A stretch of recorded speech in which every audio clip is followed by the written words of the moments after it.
Take two different cars, any cars, and a penis measuring contest will sort of break out immediately. Whose is bigger? Who's got more power? Whose is cheaper to run, and so on and so on. Hey everyone, I'm Stipe, and this is a bunch of fascinating automotive records, plus the cars that hold them. But before we begin, 2 rules. Passenger cars only, so no trucks, vans, SUVs, and no super old stuff with fighter plane engines. Okay? Let's go. Dimensions. Whose is bigger? It's whoever owns the Mercedes Maybach F600 Pullman. At 6.5 meters between its bumpers, this Dictator Special is the longest production car in the world ever. But it's not a stretch limo for the entire rock band and their groupies. No. Pullman is made just for 2 people in the back. You and your gigantic ego. As for the width, Maserati MC12 is the last car you would want to drive down a narrow street. As if the Ferrari Enzo wasn't wide enough, they transformed it into an even wider MC Hammer, and then found the widest wing they could put on it. Just look at how much it sticks out. It is so big that you could fit an entire king-size bed through it. But you won't believe which is the tallest car. It's called the Toyota Mega Pikachu!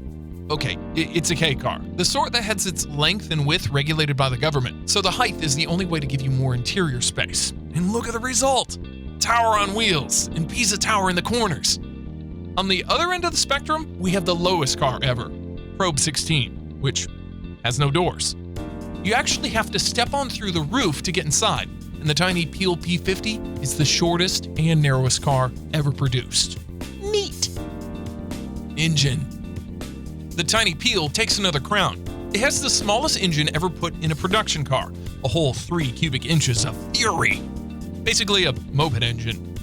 Multiply those 3 inches by a whopping 170, and you have the opposite end, the biggest production engine ever from the last-gen Dodge Viper. I'm talking about an 8.4-liter V10 goodness. What I find truly incredible about this fact is that the green movement was alive and annoying as ever since the 1970s, but in Dodge, even after all that time, they are like, yeah, we should make it even bigger.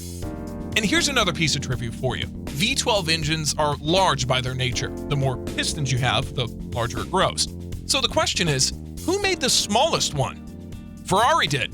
Way back in 1948, their first ever road car had a 2-liter V12 Colombo engine. Cylinders in these engines were so small that if you hold a martini glass, you hold more displacement than 1 cylinder. Interesting enough, 2-liter is also the displacement of the largest small engine. Inside the Koenigsegg Gemera, you'll find the largest inline 3, called TFG, and that thing makes 600 horsepower. Yeah, let's talk about that. Power! Okay, we have to make the distinction here. Since electric motors are the size of a watermelon, you can fit more than one inside a car. That's how Lotus made the current most powerful car in the world, the 2,000 horsepower Evija. Each one of its wheels has a watermelon more powerful than any other Lotus car ever made before. Electric motors also have fewer parts, so they can spin faster. Tesla Roadster revs up to 16,000 RPMs, which is more than current F1 cars, and far more than Aston Martin Valkyrie, the current fuel-fed production car champ. The Valkyrie also has the most powerful naturally aspirated engine, rated at 1,015 horsepower. But for those truly big numbers, you need to strap on some turbos. Then the power rises to 1,750 horses, found in the SSC Tuatara, and Hennessy is promising even more with their upcoming Venom F5. And then there's power density, the art of getting the most horses out of the least displacement. Ariel Atom V8 has the naturally aspirated crown, 500 horsepower out of a 3-liter, works out to be 167 horsepower per liter. Introduce a pair of turbos, like the Koenigsegg Jesko did, and the number goes up to over 300 horsepower per liter. Things are far less potent with diesel engines. The latest BMW 750D is the current champ with 131 horsepower per liter. But to get there, it force feeds its straight 6 with quad turbos. If we're talking naturally aspirated diesels, the number falls down to just 45 per liter. Pathetic, but indestructible. Performance. Where there's power, the performance usually follows.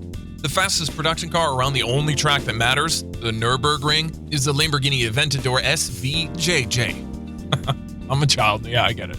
thanks to its huge power, but mostly the clever aero. The clock stopped at 6 minutes, 44.97 seconds. It's a hugely impressive time, especially when you consider that not that long ago, the Porsche 918 was celebrated for being the first production car to break the 7-minute limit. Fun fact, so far only Porsche and Lambo managed to go under 7. But back to the 918. It's the fastest accelerating car right now from 0 to 60. Thanks to its four-wheel drive, relatively low weight, and all that torque and power, it gets the job done in just 2.1 seconds. It's also the fastest car over a quarter mile. Dodge Demon needs illegal slick tires, otherwise it loses traction and falls behind. Either way, this will all change once electric hypercars go on sale. But those are small numbers. Let's talk big. Let's talk top speed. The fastest production car in the world right now is the Bugatti Chiron 300 Plus. It is the first car to break the 300 mile/hour limit, hence the name. But Koenigsegg, Hennessy, and SSC are preparing to move that post even further. My money is on Koenigsegg Jesko, but Americans are coming in with more power than ever, so it could be anyone's game. Sales. Keeping with the big numbers, let's talk some sales. As most of you probably know, the best-selling car in the world is the Toyota Corolla. After 50 years and 12 generations, Corolla holds that spot with over 44 million cars sold. But the thing is, over time, Corolla changed so much from the car that it started as that the only thing that remained the same is its name. If you want the true best-selling car, a single-generation model, it's the Volkswagen Beetle. 21 million of these were sold from 1938 all the way to 2003. That's the same car being sold over and over and over again until it outlived Bruce Lee twice over. But I've got an even more impressive car than that. Not the Ford Model T. Over its lifespan, it sold 17 million, which is impressive, but at the same time, it was an absolute record holder. The T was the first car to sell 5 million, 10 million, and 15 million times. It's said that in 1914, 9 out of 10 cars on the roads were Fords, thanks mostly to the Model T. That's not just best-selling, that's dominating. Price. But you know what's even more impressive? Selling just one car and charging $18.5 million for it. That's the price of a one-off special edition Bugatti Lavatur Noir, the most expensive new car ever sold. It's also worth pointing out that the regular edition Bugatti Chiron is the most expensive high-volume production car at $3.9 mil. But even that's chump change compared to the money some old-timer cars can go for. The most expensive among them, by far, is the Ferrari 250 GTO. Only 36 of these race cars were made. When you couple its rarity with its rich history, beautiful lines, and what is often described as the essence of Ferrari, you have the most expensive car ever sold. In 2018, Ferrari 250 GTO chassis number 4153 GT, yes, this one here, swapped the owners for an eye-watering $70 million. If you were earning $3,000 per day from the day you were born, it would still take you over 60 years to earn enough for this Ferrari. Or you could simply buy the Tata Nano after just one day. It's the Indian car for the masses, but despite the lowest price ever, it didn't sell all that well. Well, honestly, which of the two would you rather have? Weight. Not surprisingly, the heaviest production car ever is the Maybach Pullman from the beginning of the video. When you have the longest car in the world and fill it up with all the luxuries and tech, it's only expected to weigh over 3 tons. Still, if you go for the guard version with special bulletproof body, the chunkiness nearly doubles. And then there's the car with no body at all, Ariel Atom, also the latest production car right now, which weighs just 1,000 pounds. So you better tie it to a tree or something, get a bicycle lock on that thing, keep it from floating away like a balloon.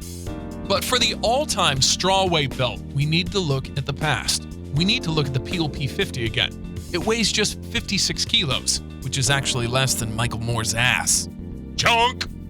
There's just nothing to weigh it down. It only has one rear wheel, only one headlight, one door, one seat, one windscreen wiper.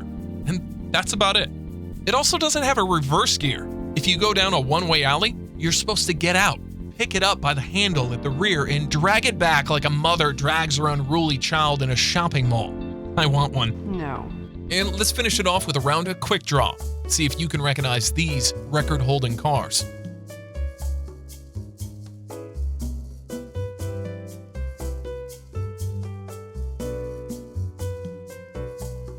And And that's it for me. Like, subscribe, get your name in the credits by supporting me on Patreon, and I'll see you in the next one.